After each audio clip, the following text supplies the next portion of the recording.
So then this is the 2040 jobs list. And I covered this last time in more detail, but this time I'll just kind of go through the quick high level moments here, which are things like the care economy, I think is going to be really big here. So you have elder care, healthcare, childcare. Those will be around because we want people to be there with their loved ones.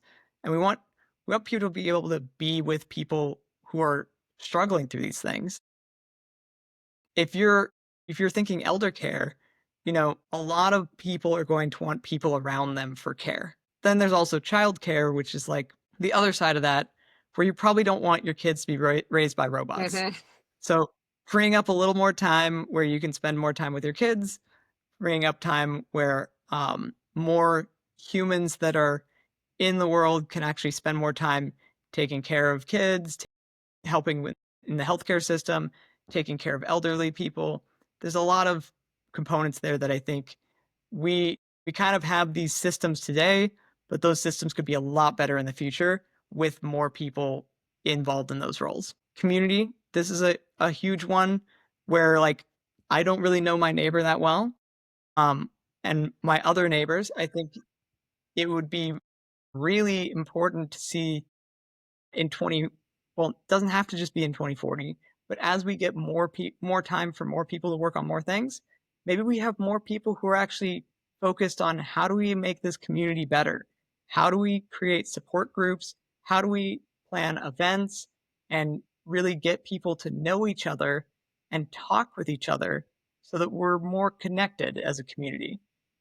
So you could have like a community manager role, or you could have community event planners. You could have all these different pieces that are people facilitating things to get other people connected. Then the friend, this is one that, I use the word friend just because it's the easiest one to wrap our head around, but really people who are there for you for human support, advice, and connection.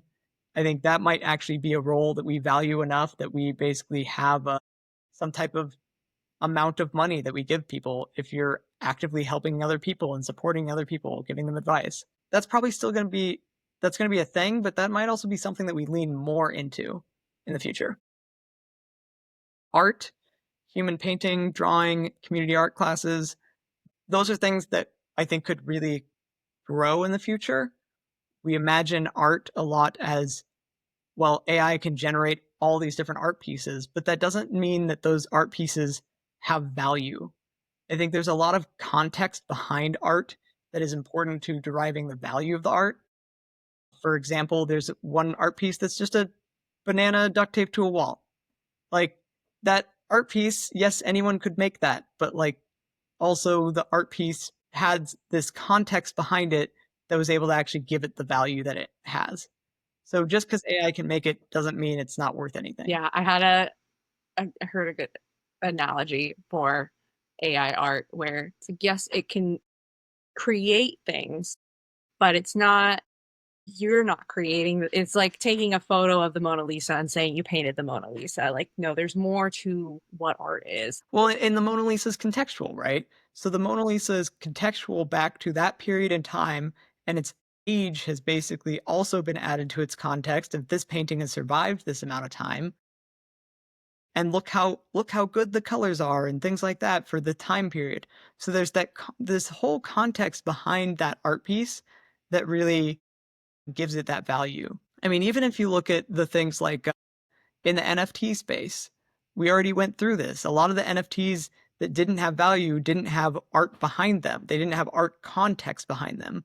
Like the Beeple work of art that basically sold for the Beeple NFT that sold for a ton of money, that that represented 5,000 days of him doing a daily digital art piece, and then he shrunk them down into these little images, and that's the NFT that was sold.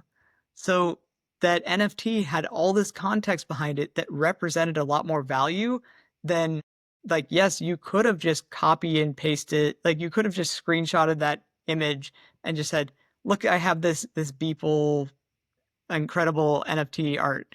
But like it's the context behind it that really matters. So then we've got entertainment. I think there's still going to be all the recorded media stuff, and that stuff probably gets easier to distribute. But there's also probably live music, live speakers, and live comedy. Those things are still going to be around because we're still going to want to see humans pushing that bounds of their ability to kind of present these things. It's not like we're not going to have people go live or have a live concert or anything like that. I think it goes back to that AI or ChatGPT can tell you nice things, and eventually you realize it's a robot talking to you. But like that's never really going to be. I think there's things you can add value in, but there's also still always going to be that value in a real person's creativity and connection. And then travel, people are still going to want to travel. They're going to go to new countries. There might be space experiences too. There might be new other experiences that we can unlock, but people are probably going to want to go see all those new experiences still. Travel industry is still going to be a thing. The adventure industry is still going to be a thing. Extreme sports, exploring dangerous locations, VR experiences, I think is an interesting one where you could see maybe a tour guide goes into a dangerous location and they record it in a way that they can share it with people, or you can actually go join that person live and experience the thing that they're experiencing, but from the comfort of your own home. So you could go to these dangerous locations, but you could do them safely. So I think there's a lot of interesting things there in the adventure area. Sports, sports are still going to be around. We're going to want to see what we can do, what the bounds of human ability are. There will be human coaching too. Like I said, with the human plus the AI coach, there's the human element of coaching. There's the athlete in that loop. And then there's robo sports too. I mean, you already see this with drone racing, with F1, with all these other things that are effectively the human is racing plus the technology. I think you're going to see a lot more of that. And it's not something that's just going to disappear. And there will be people who, that's how they make that's how they make their career. And it's kind of there's this concept. We use the phrase like that's how I earn a living. I kind of wonder if that's something that we won't use anymore because it's not how you earn a living. It's just how you earn what you want to buy what you want. You know, you do things so that maybe you can travel more, but you don't. It's not the things that you do so you can just get food on the table. Mm-hmm. We have all these kind of little isms that we say where we're talking about things like how you make enough money to survive. But I think that's not necessarily going to be as much of the case in the age of abundance. It's more going to be how do you want to spend your time? And then how do you earn to basically be able to do new things? Then getting a little bit deeper, there's maintenance, robotic maintenance, problem solving, and system checks. Then there's the tech specialist. These are new systems, better robots, new technology, research, scientific advancement, experiment planning, results evaluation, learning. This is the whole child development side of things, purpose finding, and lifelong learning. We talked about that in depth in the last one, but there's some interesting stuff there. The entrepreneur, new businesses, business growth, business buying. The innovator, business growth, new tech applications, product improvements.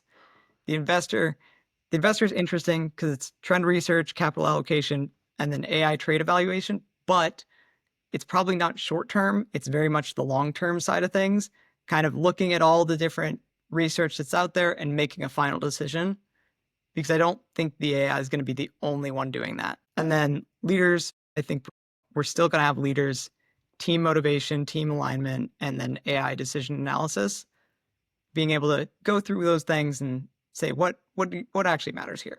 And then the big broad theme of this whole thing is that you have humans doing human jobs and robots doing robot jobs. And so the big theme areas, you've got care, community, ability, learning, and progress. Absolutely. Yeah, I agree with that.